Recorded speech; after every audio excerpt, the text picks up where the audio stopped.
Primeira carta de João, capítulo 4, verso 16. Vamos ler juntos, irmãos? 1 João 4, 16. Juntos. E nós conhecemos e cremos no amor que Deus tem por nós. Deus é amor, e aquele que permanece no amor, permanece em Deus, e Deus nele. Mais uma vez. E nós conhecemos e cremos no amor que Deus tem por nós. Deus é amor, e aquele que permanece no amor, permanece em Deus, e Deus nele. Amém. Vamos orar mais uma vez? Ó Pai, nós te pedimos que Tu unjas os nossos lábios, que Tu unjas os nossos ouvidos, para que nós possamos falar a Tua palavra e que nós possamos ouvir a Tua palavra. É a nossa oração, em nome de Jesus, Teu Filho, nosso Senhor. Amém. Irmãos, tem alguns assuntos que são espinhosos para pregar. Deixa eu citar alguns exemplos. Ansiedade. É muito difícil pregar um sermão sobre ansiedade, porque nós corremos o risco de gerar mais ansiedade ainda no coração das pessoas. As pessoas ouvem que não podem andar ansiosas. E porque elas ouvem que não podem andar ansiosas, elas ficam ansiosas porque não podem andar ansiosas. Ou seja, sermão sobre ansiedade, se nós não tomarmos cuidado, gera muita ansiedade. Outro sermão, que é um sermão espinhoso para a gente pregar, é sobre perdão. Nós temos uma dificuldade enorme de entender perdão. Da maioria das vezes, nós achamos que perdoar é esquecer. Perdoar nunca foi e nunca será esquecer. Perdoar é não cobrar a conta. Perdoar é lembrar sem dor. Esquecer pode ser Alzheimer, uma grande possibilidade de ser Alzheimer, ou uma doença, mas esquecer, dificilmente nós esquecemos. Então perdoar é lembrar sem dor. O único ser que é capaz de imputar para si mesmo o autoesquecimento é Deus. Está lá em Miqueias, capítulo de número 7. Outro tema espinhoso para se pregar é sobre batalha espiritual. E eu tenho pregado todas as quintas-feiras aqui sobre batalha espiritual. Porque nós corremos dois riscos. O primeiro risco é de supervalorizar o diabo. Ou seja, demonizar tudo. Isso é um risco. Segundo risco é o de menosprezar a ação do diabo e dos seus demônios. Então nós corremos este risco. Mas entendo eu que o tema mais espinhoso e mais difícil de se pregar é o amor. Primeiro, porque nós temos 4 palavrinhas gregas para amor na Bíblia. Por exemplo, nós temos a palavra filéu para amor. Da onde vem filantropia? Ou seja, existe um amor filantrópico. É o amor que me leva a ajudar o outro, a ser generoso com o outro. Existe na língua grega o amor eros, o amor sensual, da onde vem a palavra erótico, também uma palavra usada para amor. Nós temos a palavra storge, ou storge, é o amor distinto, é o amor que o pai tem pelo filho, que o filho tem pelo pai. E nós temos o amor ágape, que é o amor incondicional, o amor que não estabelece normas e nem estabelece condições. Ama simplesmente porque a palavra de Deus nos diz que nós devemos amar. E essas 4 palavras, às vezes, elas aparecem, tirando eros, elas aparecem sinonimamente na Bíblia em alguns textos. Hoje, eu queria falar sobre algumas marcas e algumas produções do amor, tendo em mente o amor ágape, que é o amor incondicional, o amor que não estabelece normas e não estabelece condições. Ele ama simplesmente porque Deus nos amou primeiro. Então eu quero começar falando sobre as marcas do amor, ou o amor simplificado. Primeira marca do amor é que o amor tem a capacidade de materializar o bem. E eu queria que nós lêssemos juntos o capítulo 3, o verso 17 e o verso de número 18. Vamos ler juntos. Nós iremos ler vários versículos aí da primeira carta de João, capítulo 3, verso 17 e 18. Vamos lá juntos. Ora, aquele que possuir recursos deste mundo, e vir a seu irmão padecer necessidade, e fechar-lhe o seu coração, como pode permanecer nele o amor de Deus? Filhinhos, não amemos de palavra, nem de língua, mas de fato e de verdade. Amém. Então a primeira marca do amor é que o amor tem a capacidade de materializar o bem. Ou seja, o amor não é algo abstrato, não é algo subjetivo. Ele sempre se converte em alguma coisa. E o texto aqui deixa muito claro isso. Se alguém diz que ama e possui recursos deste mundo, e ver o seu irmão padecer necessidade e não ajudar, você só diz que ama, mas você de fato não ama. Deixa eu dizer uma coisa para os irmãos, que tem me inquietado muito. Muitas vezes, nós temos uma boca enorme, uma bocarra. Ao mesmo tempo, nós temos uma mão caquética, diminuta. Ou seja, nós falamos muito sobre amor. A nossa boca é enorme quando se fala de amor, quando se canta sobre amor. Mas quando nós temos que materializar este amor, a nossa mão, ela é muito diminuta, ela é muito pequena, ela é muito caquética. Palavra de Deus, irmãos, nos diz que você e eu temos que converter o amor em alguma coisa clara, concreta e objetiva. Entre outras palavras, o amor se converte em abraço. Sabia disso? Quem ama, abraça. O amor se materializa, se converte em cesta básica. O amor se converte a visita a hospitais. O amor se converte a visitas em presídio. O amor se converte em remédio. O amor se converte em carona. O amor se converte em tantas coisas. E Deus, irmãos, nos deu o privilégio de termos 7 bilhões de pessoas para nós convertermos o amor em alguma coisa. Se você mora em Viçosa, Deus te deu pelo menos 70 a 80 mil possibilidades de você converter o amor em alguma coisa. Às vezes, eu vejo gente que tem uma facilidade enorme de falar sobre o amor. Gente que tem uma facilidade enorme de escrever poesias a respeito do amor. Gente que tem uma facilidade enorme de cantar sobre o amor, de compor sobre o amor, mas tem uma dificuldade enorme de converter amor em alguma coisa. Segunda marca do amor é que o amor tem a capacidade de expressar uma fé robusta e uma fé madura.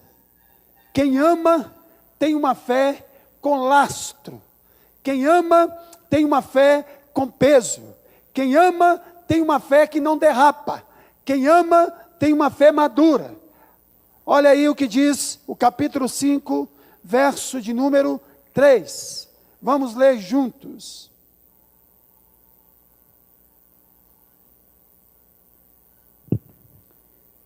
1 João 5:3, vamos lá? Porque este é o amor de Deus, que guardemos os seus mandamentos. Ora, os seus mandamentos não são penosos. Amém. Irmãos, quem ama, principalmente a Deus, ele não tem dificuldade de obedecer os mandamentos de Deus, por um motivo muito simples, porque ele sabe que os mandamentos de Deus, eles não são, não foram e nunca será penoso. E infelizmente, tem muita gente que olha para os mandamentos de Deus e olha e percebe ou encara os mandamentos de Deus como algo pesaroso, como algo extremamente difícil de se viver, de colocar em prática. Entre outras palavras, vê Deus como um desmancha-prazer. Puxa vida, Deus colocou este mandamento aqui justamente para cortar a minha onda. Porque se não tivesse este mandamento aqui, puxa vida, minha vida seria muito mais fácil. Mas não. Quem tem uma fé, quem ama a Deus, tem essa fé robusta e sabe que os mandamentos de Deus não são desmancha-prazeres. Sabe que os mandamentos de Deus são bons e não bons para Deus, são bons para nós. Quem ama a Deus, dá ouvidos a Deus. Quem ama a Deus, dá razão a Deus. Agora, sem amor a Deus, os mandamentos de Deus se tornam pesados, se tornam difíceis de serem carregados. Sem amor a Deus, quando a gente quebra algo que a gente tem medo, isso gera culpa, isso gera doença. Quando nós não somos motivados pelo amor a Deus, a obedecer a Deus, isso significa que nós estamos barganhando com Deus. Deixa eu repetir. Quando nós obedecemos a Deus, não motivados pelo amor de Deus, nós estamos barganhando com Deus. E Deus não trabalha com barganhas. O nosso amor a Deus é uma resposta ao amor de Deus por nós. Não é penosa não, gente. Não é. Terceiro, o amor tem a capacidade de transformar seres humanos em irmãos. O amor tem essa capacidade de transformar seres humanos em irmãos. Olha o que diz o capítulo de número 3, verso 14 ao verso 16. Vamos ler juntos. Capítulo 3, 14 em diante. Nós sabemos que já passamos da morte para a vida, porque amamos os irmãos. Aquele que não ama permanece na morte. Todo aquele que odeia seu irmão é assassino. Ora, vós sabeis que todo assassino não tem a vida eterna permanente em si. Nisto conhecemos o amor, que Cristo deu a sua vida por nós, e devemos dar a nossa vida pelos irmãos. Mais uma vez o verso 16, vamos lá. Nisto conhecemos o amor, que Cristo deu a sua vida por nós, e devemos dar nossa vida pelos irmãos. Amém. Irmãos, qual que é a primeira lei biológica? É a preservação da vida. Foi a partir daí que Darwin começou a criar suas teorias. Porque a primeira lei biológica é a preservação da nossa própria vida.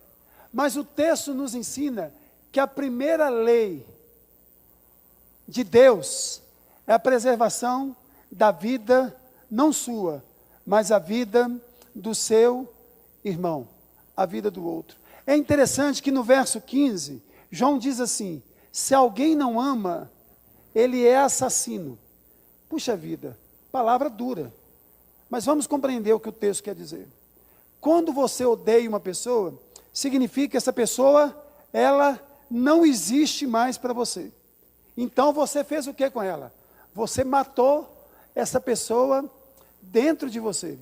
Por isso que o texto diz que todo aquele que odeia é um assassino. Por quê? Porque ele já matou essa pessoa dentro dele. Essa pessoa já não existe mais para ele. Mas o texto que nos ajuda mais aí, entender essa ideia de que o amor nos faz irmãos, é o verso 16. Nisso conhecemos o amor, que Cristo deu a sua vida por nós e devemos dar a vida pelos irmãos. Notem que o capítulo é o mesmo, o versículo é o mesmo de João 3,16. João 3,16 é uma gostosura. Por quê? Porque Deus amou o mundo de tal maneira que deu o seu Filho unigênito para que todo aquele que nele crê não pereça, mas tenha uma vida eterna. Por que João 3,16 é uma gostosura? Porque Jesus morre e quem vive somos nós. 1 João 3,16 já não é um versículo tão palatável assim, porque quem tem que morrer aí somos nós, e o outro é que vai viver. Mas a palavra de Deus diz que é assim que tem que ser. Porque nós nos tornamos irmãos. E não é o fato de nós permanecermos a uma igreja que nos faz irmãos. Não, não é isso que a palavra de Deus ensina. É quando nós amamos. Há uma diferença muito grande em você se tornar membro de uma instituição chamada presbiteriana, católica, batista, Assembleia de Deus, e se tornar um servo, um discípulo de Jesus. Há uma diferença gritante. E o texto está dizendo que nós nos tornamos irmãos, é quando nós nos tornamos discípulos do Senhor Jesus. E outra coisa, quando a palavra de Deus nos diz que o amor transforma homens e irmãos, não significa que amar nos faz iguais. Porque nós temos uma facilidade muito grande de amar pessoas que pensam igual a gente, que gosta das mesmas coisas que nós gostamos, pessoas que frequentam os mesmos lugares que nós frequentamos, e se der, torce o primeiro time que nós torcemos. Nós temos essa facilidade de amar os iguais, mas não é isso que o texto está dizendo. Você ama apesar dos deméritos das pessoas.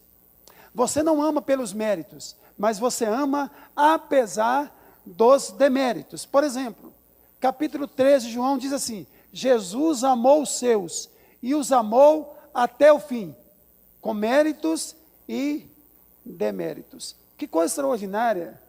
Nós nos tornamos irmãos. E quando nós nos tornamos irmãos, nós passamos a entender uma coisa que é divina, que nós somos filhos do mesmo Pai, feitos do mesmo material, que não há superioridade entre nós. Nós somos filhos do mesmo Pai. Mas o amor, ele não tem apenas marcas. O amor também tem a capacidade de produzir. O amor gera coisas.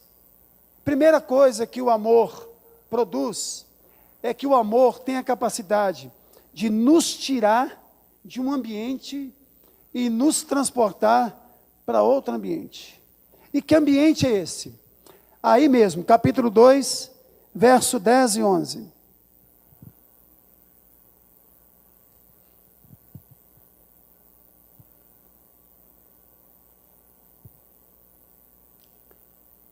Juntos. Capítulo 2, 10 e 11. Aquele que ama seu irmão permanece na luz, e nele não há nenhum tropeço. Aquele, porém, que odeia seu irmão, está nas trevas e anda nas trevas, e não sabe para onde vai, porque as trevas lhe cegaram os olhos. Irmãos, o que o amor faz aqui? Ele nos tira das trevas e nos coloca na luz. Deixa eu dizer uma coisa para vocês. Não é a religião que tem essa capacidade de transportar o indivíduo das trevas para a luz, como é feito, como é dito na maçonaria e em alguns ambientes religiosos também. Não, o texto diz que o amor tem este poder de arrancar, de nos tirar das trevas, ou tirar as trevas de dentro de nós, e nos transportar para o amor. Isso é fantástico. Isso é extraordinário. Saber essa capacidade do amor. Porque a religião não tem esse poder. Deixa eu dar um exemplo. O irmão do filho pródigo. Um se perdeu fora da casa do pai. Ele gastou toda a herança do pai com prostitutas, com bebedeiras, com festas. Se arrependeu e voltou para a casa do pai. Ele perdeu fora da casa do pai. Mas o filho mais velho, que ficou lá dentro da casa com o pai, também estava perdido.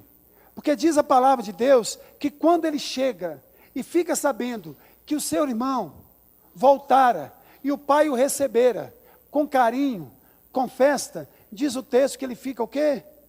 Revoltado, chateado, revoltado com o pai, a ponto de dizer que ele nunca tinha sequer matado um cabrito para se alegrar com seus amigos. Ou seja, ele estava dentro da casa do pai, mas ele não conhecia o pai. Ele não sabia, primeiro, que o pai gostava de festa, que o pai se alegrava. Ele não sabia que tudo quanto o pai tinha lhe pertencia. Porque o pai diz isso: filho, tudo que é meu é teu. Ele não sabia acolher o irmão, e ele não soube se alegrar com o pai. Quando você lê e estuda a parábola do filho pródigo, você vai ver que o irmão do filho pródigo estava mais perdido do que o filho pródigo. O perdido da história ali não é o filho pródigo, porque o filho pródigo, ele se reconcilia com o pai. O perdido da história é o irmão do filho pródigo. E você vai ver que Jesus contou 3 parábolas. E Jesus contou as 3 parábolas por causa de religiosos que não sabiam amar. Por causa de religiosos que estavam nas trevas. Irmãos, o amor nos põe na luz. Gente que odeia, gente que guarda mágoa e ressentimento, até o semblante é diferente. É um peso, uma energia assim, negativa. É gente que é difícil ficar perto dela. Toda hora solta um veneno assim, né? Meia cascavélica, né? Sai alguma coisa assim, ruim. Segunda coisa que o amor tem para nos oferecer como produção, é que o amor interioriza a eternidade. Olha o que diz o capítulo 3, verso 14. João 3, 14. Vamos ler juntos. 3,14. Nós já sabemos que já passamos da morte para a vida, porque amamos os irmãos. Aquele que não ama permanece na morte. Amém. Qual é a palavra que ele usa aí? Sabemos que já passamos da morte para a vida. Já falei sobre isso de manhã, vou repetir agora à noite. A palavra sabemos, na língua grega, significa sabemos. Profundo, não? A palavra sabemos, ela vem da matemática. E nós sabemos aqui que a matemática é uma ciência exata.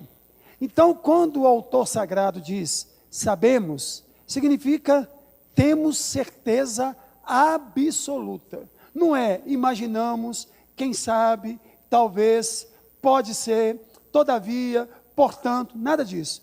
Sabemos, 100% de certeza. É a mesma palavra usada pelo apóstolo Paulo. Sabemos que todas as coisas cooperam para o bem daqueles que amam a Deus. Então, irmãos, a certeza do amor de Deus por mim, e o meu amor por Deus e pelas pessoas, me faz entrar na eternidade. Porque para a gente, a eternidade começa no dia em que o indivíduo converte. Desculpa, no dia que o indivíduo morre. Isso é um equívoco. A eternidade começa para o crente quando ele se converte e não termina nunca mais. É isso que a Bíblia nos ensina. Deixa eu dar um exemplo. A Bíblia diz que nós temos dupla cidadania. Nós somos cidadãos da terra e nós somos cidadãos do céu. A Bíblia diz que nós nos encontramos em Viçosa, Minas Gerais, Brasil, Hemisfério Sul, planeta Terra. Mas, ao mesmo tempo, a Bíblia nos diz que nós já nos encontramos nos lugares celestiais em Cristo Jesus. Notaram? Dupla cidadania. Mas esta convicção se dá pelo amor. Muitas vezes a gente fica achando que a eternidade é algo longínquo. Primeiro, a gente não sabe a nossa senha. Então, a eternidade está muito próxima. Eu costumo dizer que eu tenho muita admiração por Martinho Lutero. Mas tem uma frase de Martinho Lutero que eu não concordo com ela. Ele diz assim: eu vivo como se Jesus tivesse morrido ontem, ressuscitado hoje e vai voltar amanhã. Por que eu não concordo com essa frase de Lutero? Eu entendo que essa frase poderia ser assim: eu vivo como se Jesus tivesse morrido ontem, ressuscitado hoje, pode voltar hoje ainda. Talvez a frase ficaria mais teologicamente falando certa. Nós não sabemos. Jesus volta quando? Se você fechar os olhos agora, ele voltou para você agora. E o amor faz, irmãos, a eternidade entrar na gente. A eternidade não é algo a ser gozado apenas depois da morte. Eu já posso gozar da eternidade aqui, debaixo do sol, no mínimo na antessala do céu. Eu já posso me colocar, porque o amor me dá essa capacidade. Quando a gente estuda, por exemplo, Martin Luther King, Madre Teresa de Calcutá, Irmã Dulce, aquele Miller, esqueci o nome, um pastor protestante, você vai perceber que esses homens eram tão cheios do Espírito Santo, que a eternidade deles começou a ser vivida aqui, debaixo do sol. Terceiro, o amor nos dá a capacidade de conhecer a Deus com mais intimidade. Olha o que diz o capítulo 4. Capítulo 4, versos 7, 8 e 12. A gente salta para o 12 depois. Vamos ler juntos o 7 e o 8, depois o 12. Juntos. Amados, amemos uns aos outros, porque o amor procede de Deus, e todo aquele que ama é nascido de Deus e conhece a Deus. Aquele que não ama não conhece a Deus, pois Deus é amor. Verso de número 12. Ninguém jamais viu a Deus. Se amarmos uns aos outros, Deus permanece em nós, e o seu amor é em nós aperfeiçoado. Louvado seja o nome do Senhor. Irmãos, o amor também, ele tem esse poder de gerar mais conhecimento ainda de Deus. Muitas vezes nós temos a falsa impressão de que o conhecimento de Deus, ele se dá apenas por meio do intelecto. Ou seja, eu leio muito a Bíblia, eu leio vários livros de teologia, assim sendo, eu tenho mais conhecimento de Deus. Não é assim que a Bíblia nos ensina. Quando eu amo, eu tenho mais proximidade de Deus, ainda que eu não saiba termos teológicos, ainda que eu não saiba bem sobre a história da igreja, ainda que eu não saiba o que é pneumatologia, por exemplo, ainda que eu não saiba palavras gregas, mas eu sei quem é Deus. Às vezes nós encontramos irmãs que mal sabem ler, mas tem tanta intimidade com Deus, mas tanta intimidade com Deus, que a gente chega perto delas assim, elas são aqueles centro-irradiadores da graça divina. Elas espirram a graça na gente assim, cheia do Espírito Santo. Conhecimento porque ama Deus.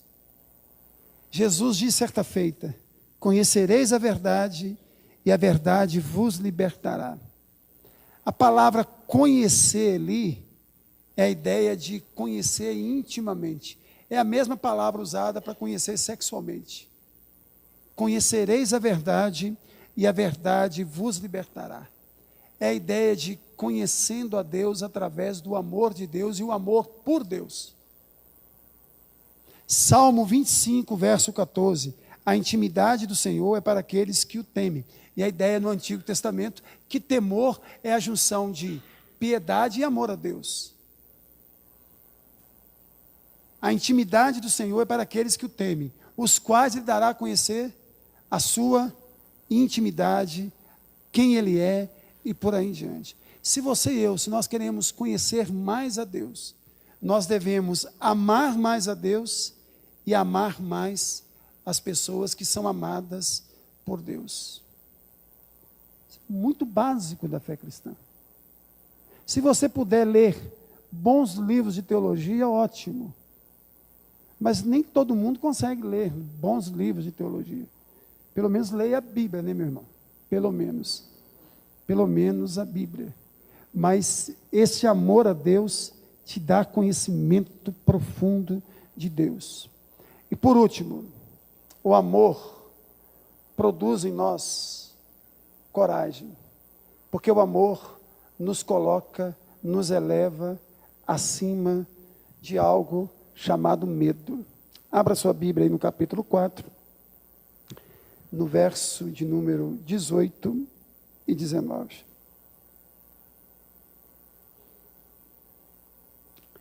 Capítulo 4, 18 e 19. Vamos ler juntos? No amor não existe medo. Antes, o perfeito amor lança fora o medo. Ora, o medo produz tormento.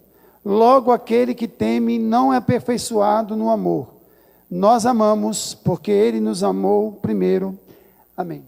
Não sei se vocês perceberam. O texto aqui nos diz que o amor, ele nos coloca acima do medo. Deixa eu ilustrar. Quando a gente está muito apaixonado, a gente faz cada coisa aqui. Por quê? Porque nos coloca acima do medo. Deixa eu dar um exemplo pessoal aqui. Quando eu comecei a namorar com Maria José, ela falava assim: nossa, Geraldo, que flor bonita. No segundo andar de uma casa, eu subia a grade e ela em cima e pegava aquela flor. Primeiro, eu podia despencá-la de cima e machucar. E segundo, eu estava roubando. Mas a paixão, o amor, nos coloca o quê? Acima do medo. Por isso que uma mãe que ama, apaixonada pelo filho, ela não tem medo de ir na boca do fumo, boca do fumo, e arrancar o filho de lá a tapa. Pular de unhas e dentes no traficante. Por isso que ela não tem medo e nem vergonha de pegar uma marmita e levar todos os dias no presídio para o filho. Por um motivo simples, porque ela ama. O amor faz isso, nos coloca acima do medo. Pega os discípulos antes da ressurreição e os discípulos pós-ressurreição. Quando os discípulos são encharcados pelo amor, são tomados pelo amor, são cheios do Espírito Santo, cheios de amor, eles se tornam corajosos e intrépidos. Pedro e João, eles levam uma sova, um coro daqueles, e depois os seus algozes lhes dizem: olha, vocês estão proibidos de pregar sobre Jesus. O que os discípulos respondem? A nós importa obedecer mais a Deus do que aos homens, movidos pelo amor. O amor nos coloca muito acima do medo. O amor nos leva a arriscar. O amor tem esse poder de gerar, de gestar, de nos engravidar de coragem, de fé, que vai dar certo. Por isso que dificilmente quem ama desiste do outro. Dificilmente quem ama abre mão do outro, porque está muito acima do medo.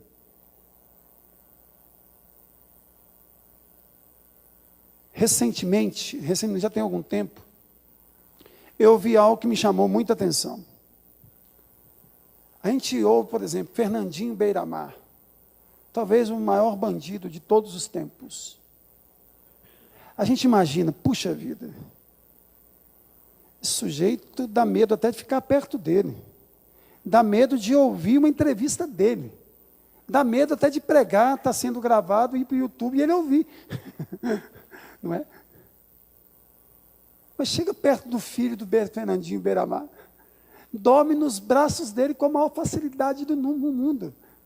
Sabe por quê? Porque o filho do Fernandinho Beiramar o ama. E o amor que ele tem para o pai está muito acima do medo.